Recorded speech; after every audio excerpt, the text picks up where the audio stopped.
Hello, welcome to YCFT. Welcome back, everybody. We're talking about Chucky. Our old mate, Chucky. We are doing kind of what we did with the Friday the 13th franchise, and we're going to go through all of the Child's Play films in segments. So this week, for starters, if you haven't subscribed, you should do that, because this is going to be a good series, I hope. I think it will be, because they're very interesting films. They are. Today we're looking over the first 3 Child's Play films. Yeah. In the grand scope of Chucky and his escapades, I believe that the first 3 ones are Andy Barclay's story. Yeah, that's a good way of The looking films at have a them. significant change after 3. Yes. But I think these first 3 are, you can see them as one story. Yeah, that's fair. For Andy. Even though Andy, there will be spoilers throughout this, and Andy does appear later in the franchise. Yeah. But these 3 films are young Andy Barclay. Yeah, for sure. So, Sam, give us some details on how Child's Play came about. Okay, its origins. It is written and conceived by a bloke called Don Mancini. He had the first idea when he was still studying at university. He was studying film. Mancini's dad worked in advertising. And Mancini became interested in the effects of marketing and consumerism on children and the negative effects it had on children. And so he got a little bit inspired by that and thought, oh, I could do a story about the adverse effects of all of this. And he had basically like a very cynical view of advertising and consumerism and all that malarkey. And by chance, an executive producer called David Kirshner was also in the market to make a film about a killer doll. So it all just kind of worked out. What are the odds? What are the odds? So yeah, the original script that Mancini came up with, it was originally called Batteries Not Included, which I think is a really good title. That's actually that'd be a really good Child's Play documentary. Batteries Not Included. Yeah. Yeah. Kind of like Wolfman's Got Nards. Wolfman's Got Nards. Like, Batteries Not Included. Batteries Not Included. I think that was great. Yeah. And in the original story, the doll, the Chucky doll, would take on kind of Andy's repressed feelings. So if Andy was feeling angry, if Andy was feeling bullied, it would be the doll that would seek revenge on Andy's behalf. And the reason that the doll would have its supernatural qualities is because Andy and the doll would have a blood pact. Andy would cut himself or something and the blood would seep into the doll, therefore creating this kind of psychic effect and this psychic bond. So yeah, Chucky would basically be able to sort of do what Andy would not be able to do, seek revenge on those who have wronged him or upset him. That's not the path they went down. That is not the path they went down. That is something that's kind of explored in the series, I would say. The doll sort of taking on and... I'd say especially in the reboot. In the 2019 Yeah, in reboot. the 2019 film. Yeah. But also, you tell me that even though there is a reboot, this one, it's also one of the very few franchises that has never been completely retconned. Because even though there's a reboot, the original series Steve. is still going with the TV series. So the same continuity. Yeah, I think it's one long story all the way through. Out of all the big ones, Child's Play and Scream are the only ones not to retcon their timeline. I can't think of any other horror franchise that hasn't been retconned. It's way. retconned itself in some way. Yeah, it's very rare for a franchise to do that. To an extent, maybe Wrong Turn. Because the reboot is so different. I haven't seen all the Wrong Turn movies. But I think they all... The one big story. Yeah. We'll look into that. Yeah, that's for a future video. That's a future franchise, Don Mancini, guys. he wasn't a fan of the voodoo route that they ended up taking. No. I mean, initially... He's had issues. He's come to terms with it over the years, but he was not a fan. He was not a fan. So in his original vision, it would ultimately be very, very ambiguous as to whether the doll was doing the killings or whether it was Andy doing the killings. John Lafia and a guy called Tom Holland, not that Tom Holland, come in to do some rewrites. Tom Holland is also brought on as director. Because what did he famously direct before this? Tom Holland? Mm-hmm. Was he Fright Night? It was Fright Night. It was Fright Night. He directed Fright Night. Yeah. I panicked there thinking, oh, what year was Fright Night? Yeah, so Tom Holland comes in to direct, and it is Tom Holland that introduces the voodoo elements. He scraps Mancini's original idea of a blood pact, and he creates this voodoo idea. And he ultimately creates Charles Lee Ray, who is a serial killer He is gunned down in the beginning of the film, and as he is dying, because he's also a voodoo practitioner, he is able to transfer his soul into a Chucky doll that very conveniently happens to be lying right next to him. Well, it's not a Chucky doll, is it? It's a good guy doll. It's a good guy doll, yeah. They tend to have names like Tommy. Also, Chucky was his nickname. Chucky was Charles Lee Ray's nickname. Yeah. So they're not actually called Chucky dolls. They're good guy dolls. Good guy dolls. Yeah. The biggest thing.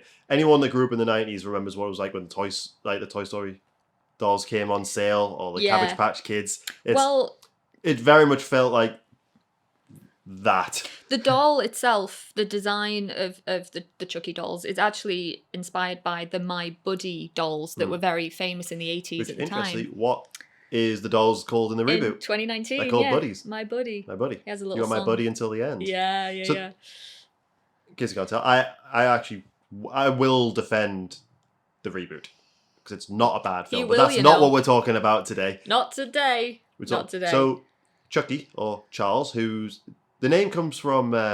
it's a kind of... Charles Manson. Charles Manson, Lee Harvey Oswald, and the Ray is a third serial killer that I actually hadn't heard of, but we'll research. Yeah. It's an amalgamation of 3 killers, and he is, in human form, he is played by Brad Dourif.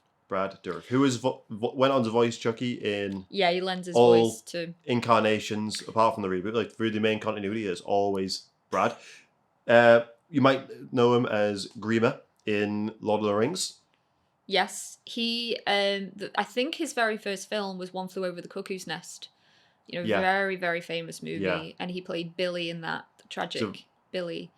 And he's a fantastic character actor. He is. The voice, so much. He's like, I don't know if you'd say Brad Dourif was ever A-list status, but he is so well respected, and he really is brilliant. Well, it's like he has retired from acting officially, but he has always said he will always return. He will always do Chucky because he loves Don Mancini, and he also just loves the character of Chucky. Yeah. Speaking of just thinking Don Mancini, after our last video, I got to speak to him briefly. I say speak to him. I tweeted our We have a claim to fame. Chucky TV series video at him, saying how cool would it be if he watched it.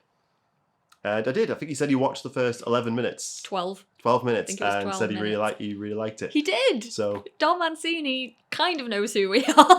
He kind of knows who we are, that was really cool. That was just incredible. He did not have to do that, but the fact that he took the time to just reply was really nice. Yeah, that was awesome. Yeah, he just seemed like a really lovely guy when you see him in interviews as well. But perhaps that's one of the things. I'm sure we'll talk about this more as we talk about the franchise as a whole. But I really think that one of the biggest strengths of Child's Play, why it is just so phenomenal and famous and loved, is because it is ultimately one guy's vision. Yeah. This is Don Mancini's baby, and he's had creative input from the get-go.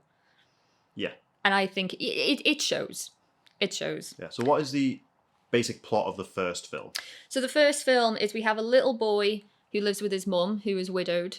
They're not in Chicago. They don't have a lot of money, and he's desperate to get this good guy doll, which she manages to get one very cheaply from a peddler. Yeah. And what are the odds that is the same doll that Charles Lee Ray transferred his soul into? After a shootout at the beginning of the film. Yes, he ultimately dies, but his soul is transferred into this Another doll. link to Fright Night.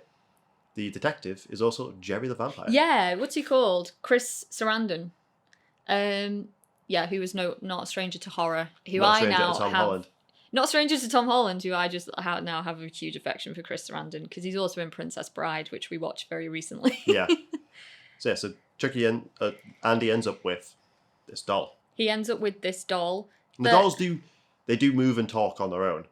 Yeah, anyway. the good guy dolls are designed to talk and to move in certain ways. And ultimately he wants revenge, Charles Lee Ray, doesn't he? Yeah. He wants to get back at his partner. So it's like, as the audience, we always know that there's something up with a doll, because we've seen him gunned down. We saw him do the voodoo spell. Yeah. We're just kind of waiting for the rest of the cast to kind of catch up, obviously. To catch Andy, on, yeah. He's very young. He's very easily manipulated by Chucky. Yes. Yeah. And because when Chucky kind of goes out to explore how he can get out of this doll's body, it is revealed that he can only transfer his soul. If he stays in the doll for too long, he'll be stuck there, and he's slowly becoming more human, because he notices he starts to be able to feel pain. Yes, he is more vulnerable, ultimately. He becomes more vulnerable as a doll. Yes. But if you wait too long, you'll be stuck. And he can only transfer a soul into the body of the first person he revealed himself to, which is Andy. So... There's very much a term, because then, before that point, Andy and Chucky are inseparable. Yes. Kind of like any child is with a new toy. With his doll, yeah. But then it's like, you can see the pain of Andy trying to explain to people what's going on, but he's what, 6 years old? I think he's meant to be about, because it's his birthday at the beginning of the film, isn't it? That's why he gets like, the doll no as a one present. Believes him. No, but this poor little kid... The police are kind of suspicious because his babysitter is killed very brutally at the beginning of the film. We're going to have to talk about that whole sequence in a bit, because that is brilliant. But yeah, I mean, this poor little kid, he now knows his doll is possessed, or, something is not right with this doll that's walking and talking and doing bad things, and Andy's sick and tired of getting the blame for it, so he's trying to convince his mum that this doll is bad. He's trying to convince the policeman that this doll is bad, and of course no one believes him. One thing I love is, as Chucky gets more and more human, they add different doll heads. Yes, yeah, to show him becoming more and more just subtly different. It's so good. I mean, look, the animatronics and the puppetry across all the Child's Play movies is great. Yeah. But I mean, for what they did in 1988 is incredible. Yeah, there's a lot of shots from afar that is definitely just like a small person dressed up as them, and there's certain scenes where Chucky is moving around where they made the set bigger. They made the furniture bigger for the more complicated movements, so they could have someone in the Chucky costume. Yeah. Could do it and he'd still be doll size. Yeah. But a lot of it is really good puppetry. When you look at some of the behind the scenes footage, when you've got all these guys working on the doll, you've literally got like 15 men to one doll, and all of them are operating a part of the doll body. So someone's doing the arm, someone's doing a leg, someone's doing a foot. It's incredible how they manage to do it. Should we talk about Chucky's first kill? Yes, can we? Oh God. Okay, well, this is Aunt Maggie, right? Aunt Maggie. I just want to point out, I for once do not have a glass of Coke. I actually have a cup of tea. No, we are so British. And it is on brand.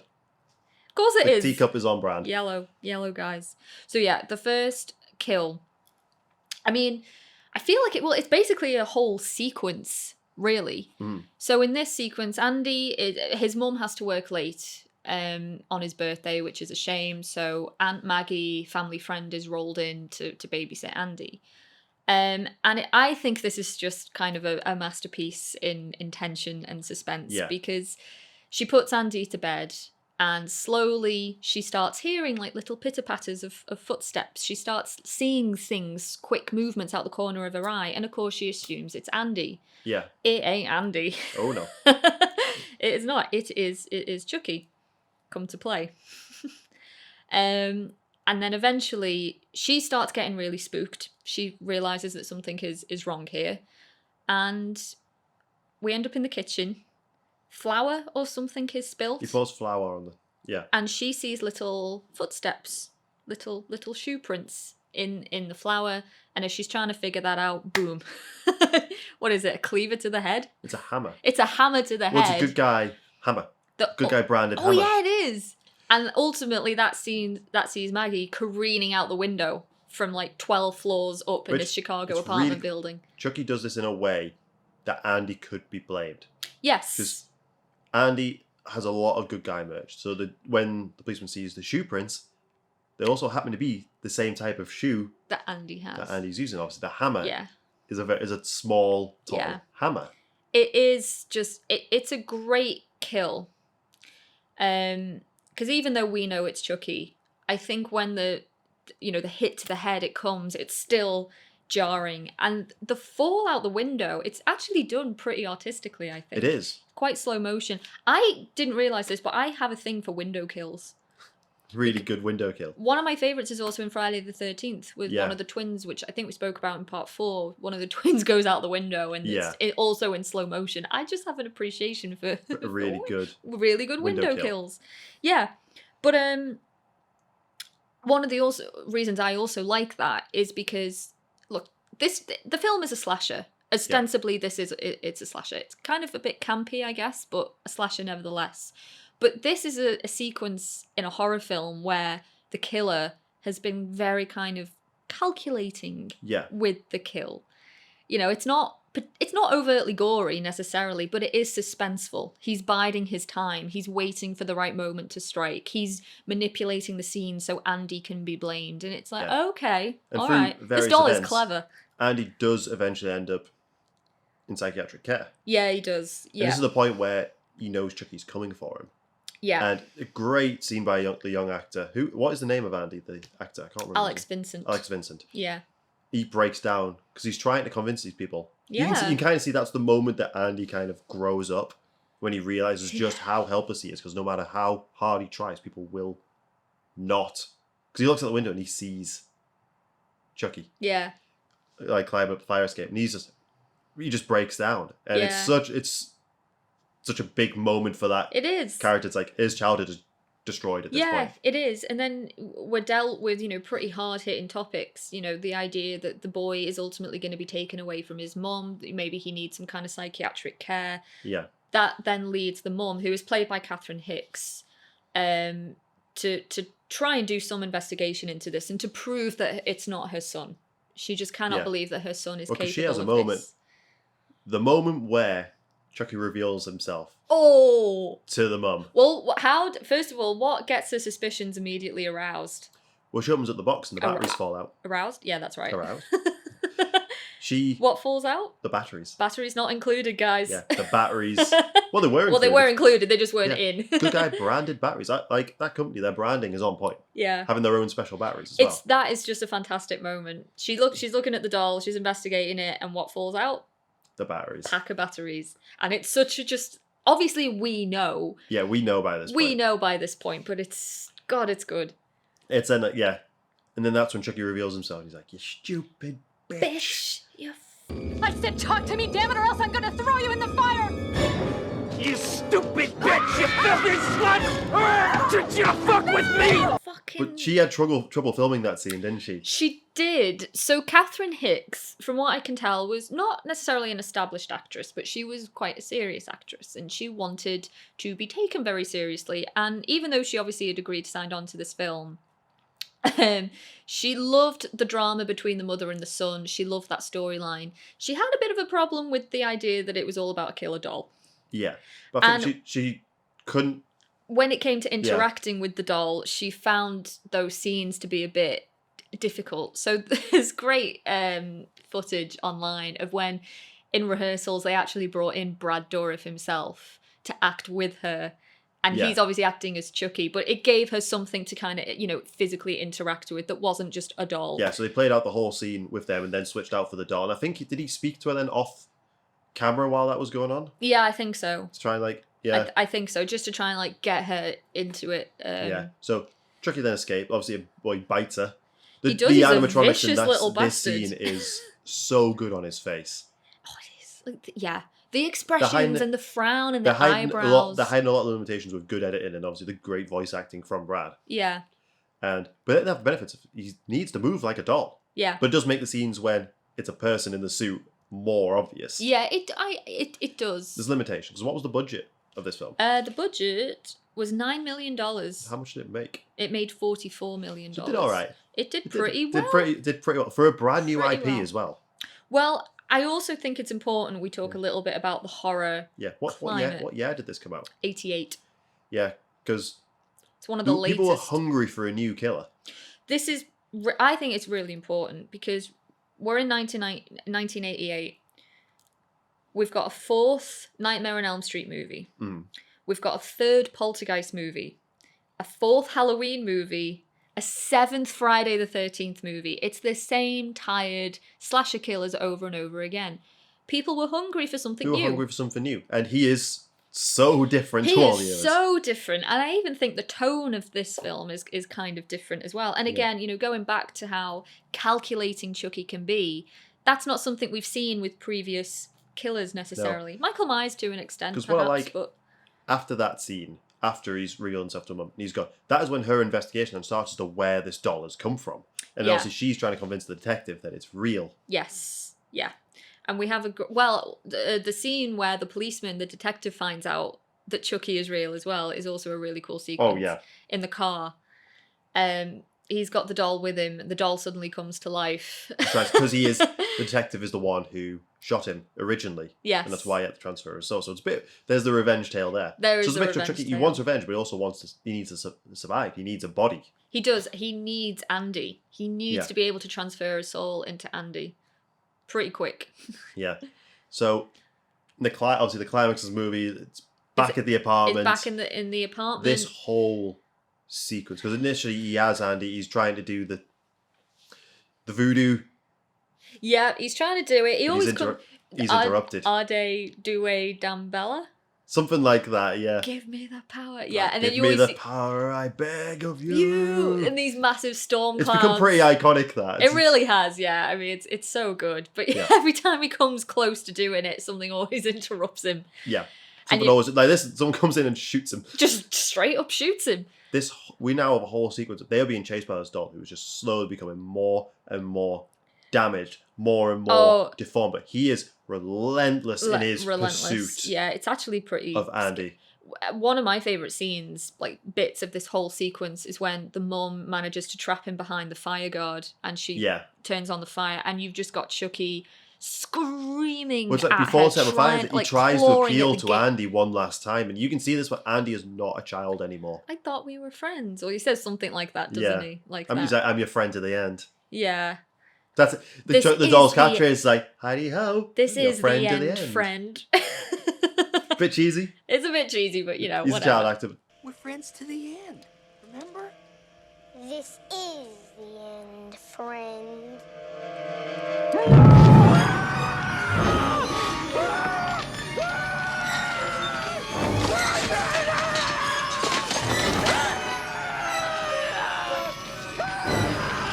Yeah, it's just a great end sequence, and Chucky. I think the ending is quite satisfying as well.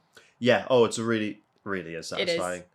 So I don't think we spoiled too much of that film. Well, look, it is over a 40-year-old movie now. I think it's, spoilers are fair game. It's a great film. I rewatch this quite regularly. We're both massive fans of it. To be fair, Child's Play was one of those movies when I was a kid. I wasn't into it as much. It wasn't one of those films that was on a lot.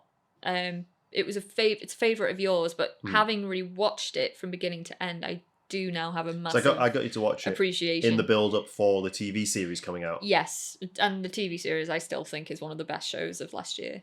Yeah, probably my absolutely. favourite actually. I adore it. At the time of this recording, they are now filming season 2. So, obviously, we're being quite successful. And horror being the way it is, it led to a sequel. Child's Play 2. It did. Which is actually that is the film that this pop is based off. Yes. Our lovely gigantic pop. So, what was the budget of the second one? The budget was a little bit higher. It's 13 million. And how well did that do? It made 35.8 million. So it actually did worse. It did less. But arguably, because this personally is like one of my favourite films in the franchise. I think it's a better film. I think loads of people love the second one, right? Yeah, it's really highly regarded. Well, this one is directed by John Lafia, who is the co-writer of the first one. Actually, before we jump into this, what did critics think of the original one? I think it was a bit of a mixed bag. People applauded the the special effects of the doll. Yeah. Some people did see it for, bringing something new to the genre. Other people just thought it was a load of tosh. It's a mixed bag. It did well enough to get a sequel. Yeah, I did read Roger Ebert's review of it, and he gave it 3 stars. He did say it was a pretty good movie.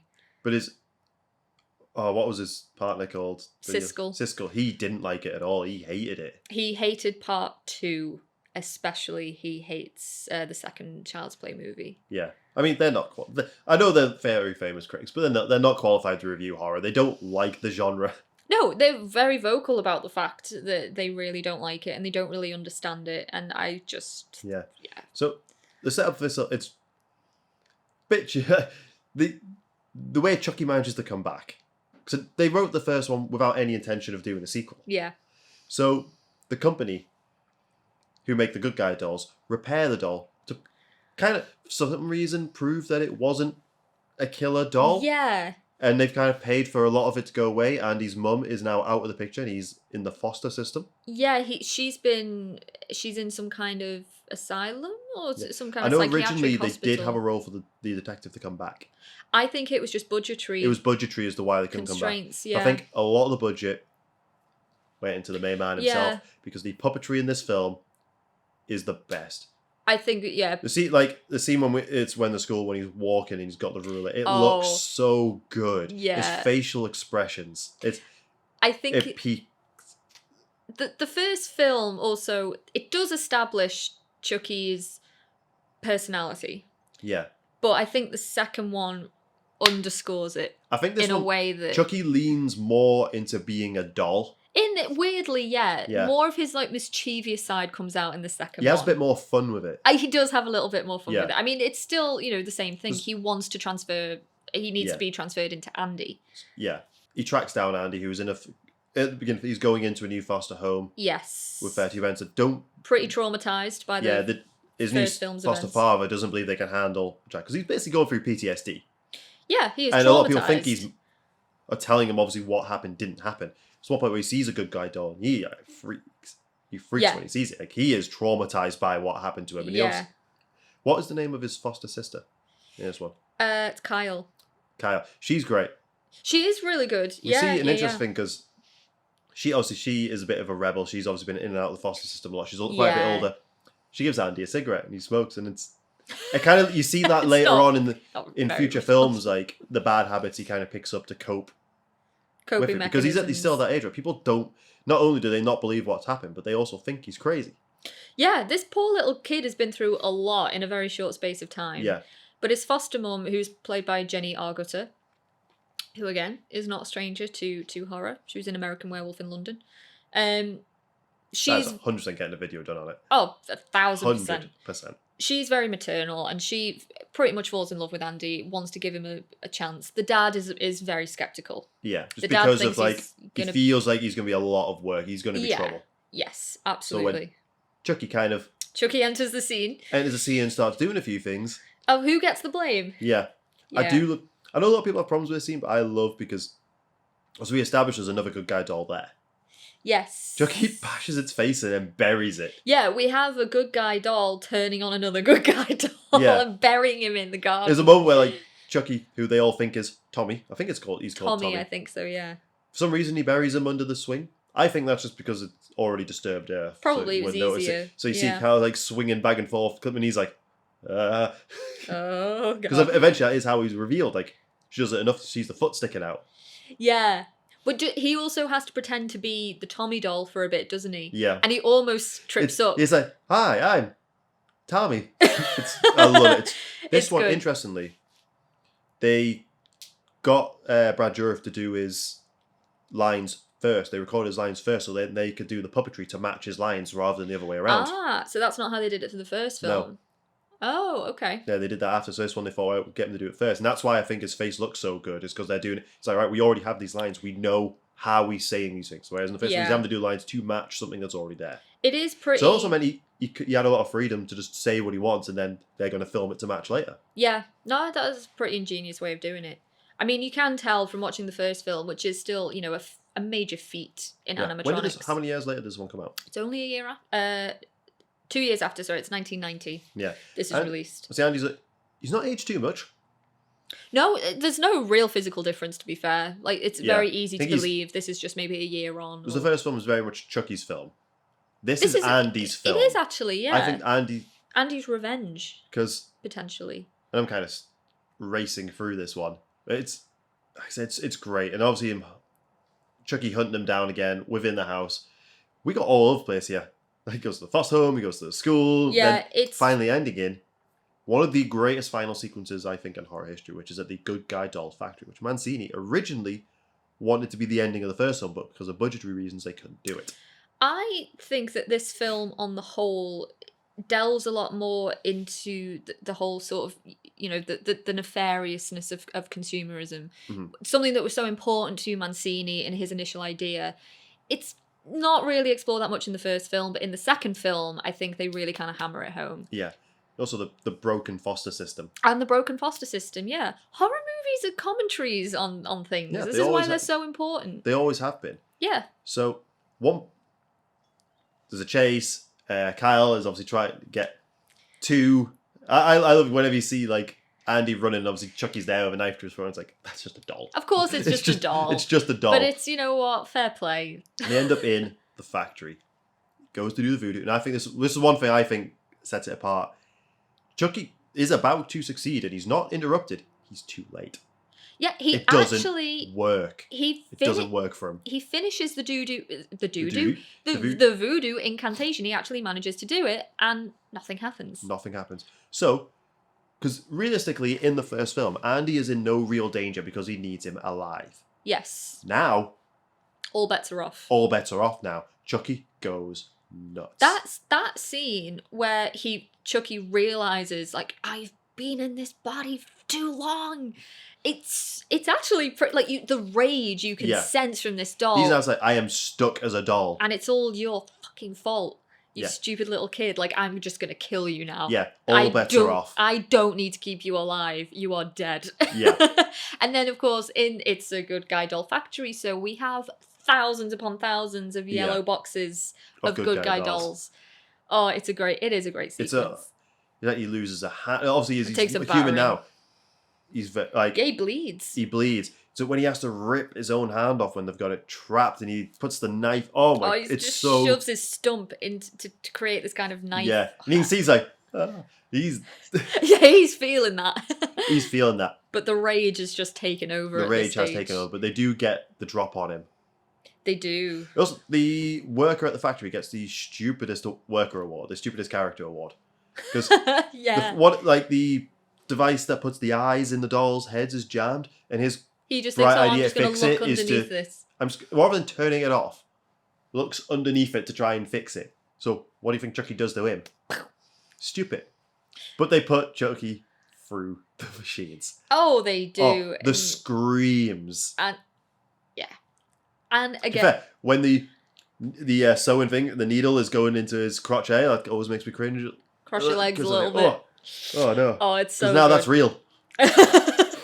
And the special effects of all of it as well, because when we see what he's sort of turned into when he's been through the whole doll process, he's just this horrible mangled thing, like legs. He's got like Yeah. 4 legs and, you know, weird eyes and just, it's actually kind of disgusting. Yeah, but Andy gets his revenge. Oh, he does. He totally does. Because at the beginning of the film, he's lost everything. He But by has. then, he has I think, a sister for life at this point.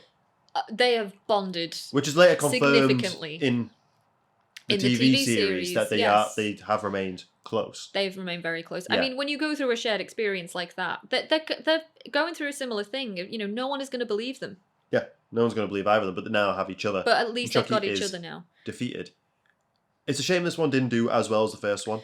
I think it's a phenomenal film. critics did not like this movie. Fans adore this movie. Yeah, because it is shorter. It I think ups a lot of the everything. budget went into the final sequence. We've talked about perfect sequels before.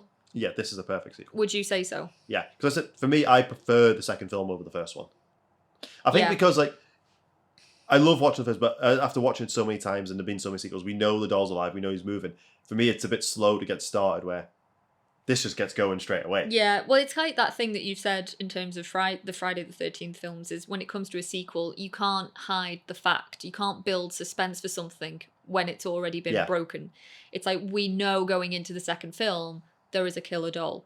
Yeah. So why hide him? We just need to, like, up everything, up the kills, Up the up kills. the cheekiness, up everything. And yeah, this film succeeds in that. I had a great time I had an watching absolute it. great time. So they asked for a third one. Well, they did. They asked for a third one before the second one even came out. And Mancini, he was running out of ideas. Yeah, so then we come to Child's Play 3, which was released only 9 months after the second film. And it had pretty much the same budget as the second one, didn't it? Yeah, it did. Which is weird for a sequel. Unfortunately, box office was significantly lower for this film. Child's Play 3 makes 20.5 million. Yeah.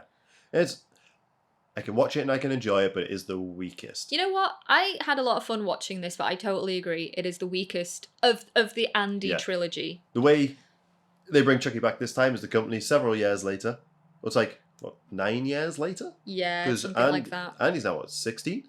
Andy, yeah, we've jumped a bit in time. Played by a different actor. Yes, who we don't have the name of, unfortunately. And Mancini said it's something he now regrets. He thought the way forward was to make Andy a bit older. Yes. But he realised in hindsight we'd become attached to young Andy. He tried to change it up a little bit. So he Yeah. thought by jumping ahead in time, a different age of Andy, exploring different things would be interesting. And I think the guy that plays him does a fair job. He does the best with what he has. I think just But the overall plot of this is a bit... Yeah, so they bring him back by starting the company again. They want to revigorate the good guy doll name because they put a lot of money into it. Yes. So they just melt down the plastic that's already in the factory. Yeah. And Chucky comes back. And Chucky by comes his logic, back. I don't know how Chucky knows this, but he's like, oh, I've got a new body. Therefore, it's not Andy I need, it's the next person. Who is a little boy called Tyler. Yeah. So we're in this, cadet school? It's military school. We're in a military school that Andy's been shipped off to. So this little boy, whose dad or uncle or something also works in the school, is hanging around. It's his dad. So Tyler is rough. Well, he's not Andy's age in the No, first two he's films. This is the issue. He's too old to be falling for Chucky's Lies. tricks. Yeah, he's at least 10? Yeah, Chucky is very funny in this film. Chucky's great in this film. But I think my issue with Chucky himself in this film is he doesn't move as much. No. He stands still a lot. So we have such a high of the second one for his movements and his expressions. His expressions are really good in this, but his movement is just very... Yeah. Yeah. I get what you're saying. And I also, I think one of the biggest downfalls of this film, and Mancini has admitted it himself, is that Tyler is a character that is there to replace the innocence that Andy had in the first two films. Yeah. But the age is a bit of a jarring thing, because you are right, this 10-year-old kid would not be falling for this maniacal doll. Yeah. Hide the soul. It's like, that's a... Come on, you are 10 years old. Yes, you know this is wrong. Yeah. I do like how he keeps calling him Charles, and obviously Andy's just getting more and more annoyed. But it's like, he's basically gone there. He knows, once he's delivered, obviously he thought he was going to make it to Andy, pop out and kill him, but this kid's, even though he's a military, decided to steal his parcel because he could see that it was a good guy doll parcel. But, So after he's like, I can now just kill Andy. I'm going to get myself in his body and I'm going to kill Andy. I do like the intro to this, like after he's back, they put the first good guy doll that's been produced into the head of the company's office. And because Mancini wanted multiple Chucky's. In this film? Yes, he wanted multiple Chucky's, and I think that's probably why he'd be melted down into plastic, multiple made, and that's a way he could have came back.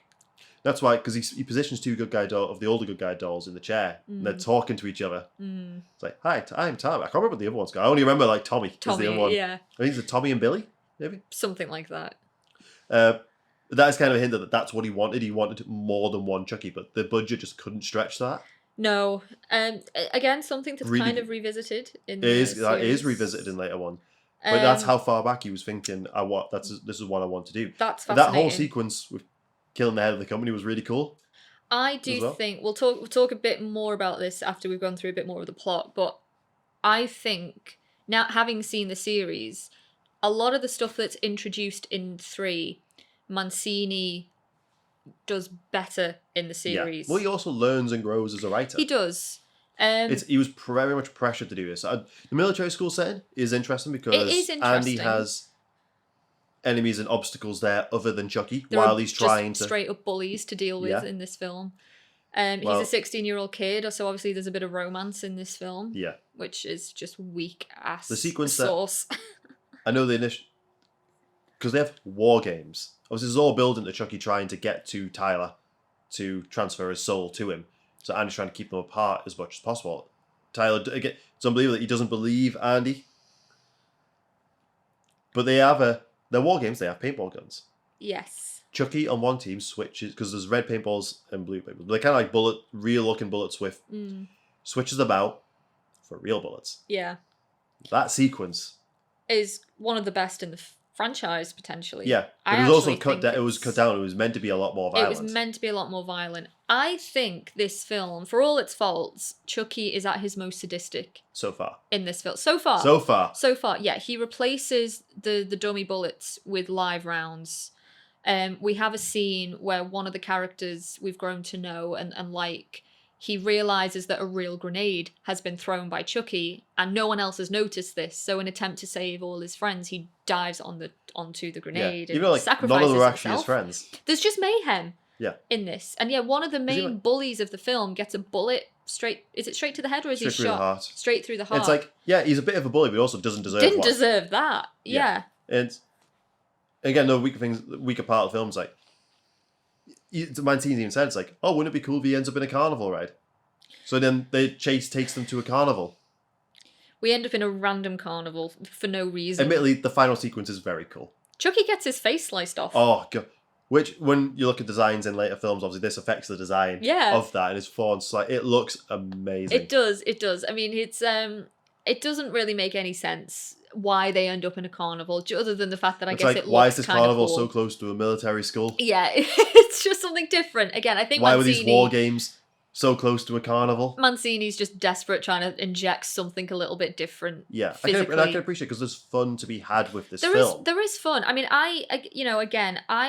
there's a lot actually to talk about here. I think, in terms of even just setting it in the military school, you've got immediately the exploration of, that very kind of masculine energy. Mm-hmm. It's all very, very kind of overtly androcentric, and you've got Andy, who's obviously a bit traumatized and he doesn't quite gel with the other boys in the school. Yeah. You've also got this other character, his friend, who doesn't really belong there as well, and it feels very out of place. You've got kids not fitting in, feeling, the pressure of trying to belong to a world that they don't really belong in, treated as outsiders. You've got a line in the film that, only girls play with dolls. I think that's Chucky says that, like, only girls play with dolls or something. No, it's one of the staff there. Is it one of the staff members? Yeah. So you have immediately this kind of, hard-boiled version of what masculinity should be. And I do think a lot of this, again, he explores better in the series. Yeah. Boys being bullied for having feminine traits. Yeah. Because this film also, there's a bit of controversy around it, which probably added as to why it didn't do that well. Yeah. Yes, that is true. We can't talk about Free without talking about the controversy. No. So we have 2 real-life murders happen in the wake of this film, and unfortunately the film was blamed. It was blamed. One of the murders especially, I think it was very, very weak, the connection that was made. But we have the notorious murder of little James Bulger in Liverpool. And I think the connection was made because Child's Play 3 just happened to be released. Blue paint. There was blue paint. They covered him in blue paint and the blue paintballs in the film. That was the connection they made. That's only the connection, but also the bad, like, later on it's obviously been researched. There've been the psychologists, and because I think they also found that the dad had rented the film at some point, or been to see. No, because the film came out after it hit the video sales of this film really hard. Yeah. And the dad had rented it at some point, so assumed, one of them must have watched it, but neither of them were actually into horror movies, and no. The boy wasn't staying with his dad at the time. So, the damage is done to this film now. It was. Like, I think it's like certain channels certain TV channels across Europe and in the UK would not play this film. There was another murder as well. This one, a little bit, it's a little bit more. It's more of a connection you can draw. No, like when people talk about Child's Play 3, you always get James Bulger. I had not heard about this one until we started researching it. The second one, she was a girl called Suzanne Capper, and she was I think she was 15 or 16 years old, and she was tortured by her so-called friends in a flat for a prolonged amount of time. They did awful things to her, and one of the things that one of the torturers did was they would play the Child's Play soundtrack, full volume, put the headphones on her ears, and just obviously, like, pretty much deafen her. But every time one of the torturers would come in, he'd always say Chucky's famous line. Yeah. I'm Chucky, wanna play. I'm Chucky, wanna play. And she survived long enough to reveal all of this to the police. Unfortunately, she did pass away. Yeah. That obviously there is more obviously a of link. Yeah. There's a lot deeper stuff going on there. Of course there is. Like, I mean, we could have a whole video about, blaming the movies for serious crimes. I mean, well, obviously we're not going to do that right now. But this did create a lot of controversy surrounding this film because this was the latest film to be released around the time of these murders. Yeah, and it did stop Mancini from doing another film for a considerable amount of time. Yeah. This was the end of the Child's Play franchise for a while. It was. Yeah, we don't get I think also one. the studio system, he didn't want to do a third one because he didn't have enough ideas. It was rushed out. So he hadn't had a good of experience. And then to have a couple of high-case tragedies happen and be blamed on something that you've created. I can understand why he didn't want to do another one for a long time. I totally agree. I do agree with that. It's like a lot of things that the type of torture that they did to her, obviously what happened to Jay, none of that happens in any of these films. No. So it's... Again, it was easy to blame the movies. As it is a lot of the time. We are not psychologists. Maybe the movies did affect, maybe they did see that film. I think in the second case of Suzanne, it's clearly they were fans of the film, clearly. Yeah. But I think it's a bit of a stretch to say because they saw that film, they were immediately... I'm going to torture it. Yeah, I One of my friends. Strongly believe that kind of psychopathy has to already be there. Yeah, absolutely. We've seen these films. It's easy to blame the movies, though. We've seen it through time. It's so easy to blame the movies. And I think especially when you have murders that involve children and kids murdering other kids, you have to be able to justify it. Yeah, you have to be to blame. It's incomprehensible to think that kids are capable of doing something like this without having... Because I remember my parents wouldn't let me watch Child's Play because of the James Baldwin case. Yeah.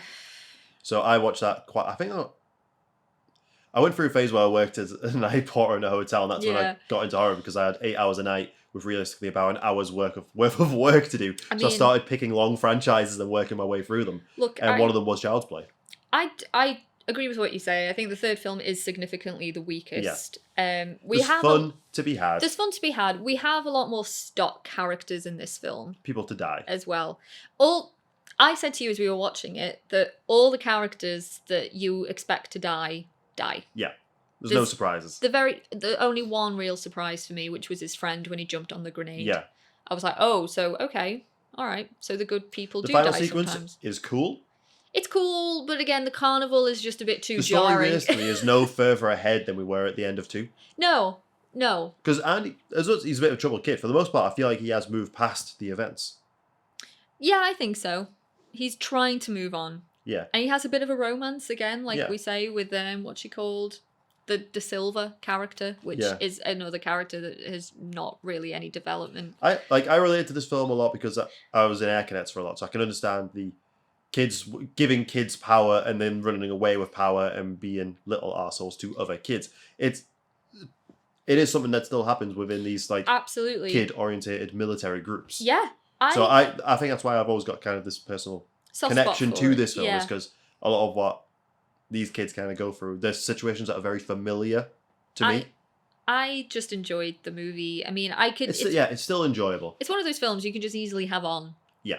Just have it on as you're going about your day. For me to have Chucky on such a high in the second one, though, and then I'm so stiff and rigid in the next one. I know the movements, it's a bit constricted. So again, they're trying to go bigger, but they don't have the budget to do it. But the sheer sadism of Chucky in this film is definitely heightened in comparison to the other two. So yeah, there is fun to be had watching this film, and I do think that Mancini lays the groundwork in this, certain ideas and themes that he explores later on, and he does better later on. But it's still interesting. So this was Andy's story over these 3 films. Yes. Really, his development ends after the second one. So like I said, I don't think the story was moved that much further forward. It would be a long time before we see another Chucky. We see another one, which everything changes with Bride of Chucky. Yeah, we have a massive tonal shift with Bride of Chucky. Yeah, and it's great. But we're not going to get into that one because that is the next video. But that is the next video. But we hope you enjoyed. Comment below. Let us know what you think of. What is your favourite Child's Play film? Or what is your favourite Chucky kill? Oh, that would be a good one. And do you think the controversy around the third film is enough to not watch it? Actually, yeah. I'm curious. I'm curious too. I think, to be fair, people may be surprised because I didn't actually know this until I started researching. It has been a long time, so maybe a lot of people don't know the controversy around it. You would have thought sometimes the first film would cause controversy, not necessarily The third sequel. one yeah. So it's intriguing. But yeah, we are going back to a different time as well. Yeah. Yeah. But yeah, they're very fun films. They really are. They continue to be as well. They're not your average slasher. They are a bit deeper. They are, yeah. And, Chucky, like we were saying about the first film, horror needed something fresh. Yeah. I feel like Chucky is definitely influenced a bit more by Freddy than other slashers. With Michael and Jason, they're mute. With Freddy, they have a lot of fun. He's got a lot of personality. I think they wanted another killer with personality. Mancini wants to do a movie with Freddy and Chucky. He's pitched it. He has pitched it, yeah. That would be so much fun. I would kill for a film like that. Chucky actually he appears briefly in Ready Player One. Steven Spielberg has a strong affection for these films. He does. He really does. He even had some influence with the first film in terms of the script ideas. Yeah, he's always he's a fan. Steven Spielberg is a fan. He's always been so involved in horror, but never directed them. He did. Well, we got Poltergeist. Did he direct Poltergeist? Did he produce it? I think he produced it. Which is it's very Spielbergy. I'm not a fan of Poltergeist. I'm not. I like bits of it. It's but yeah, you can definitely see his influence in that. But yeah, he hasn't actually straight up directed a horror. I don't think. So yeah. Well, actually, no, I lied. Jaws. Jaws is definitely a horror or not topic. I think it's horror. I'm calling it. It's horror. It's horror. We're not getting into this one. But yeah, thanks for stopping by. We hope you found this interesting and are inspired to go out and check out some of these films. There's a fair few of them, but less than other franchises. Yes. Like I said, if you want something that the narrative is still going on today. Yeah, it is one long continuous story. Yeah. Very rare. Said, shit gets weird in the next one. Shit does get really weird. Our next one's we're going to be doing Bride and Siege because together they are. The story then changes again after that because we have another gap. It does, yeah. Thanks Until for next watching. time. Thank you for watching.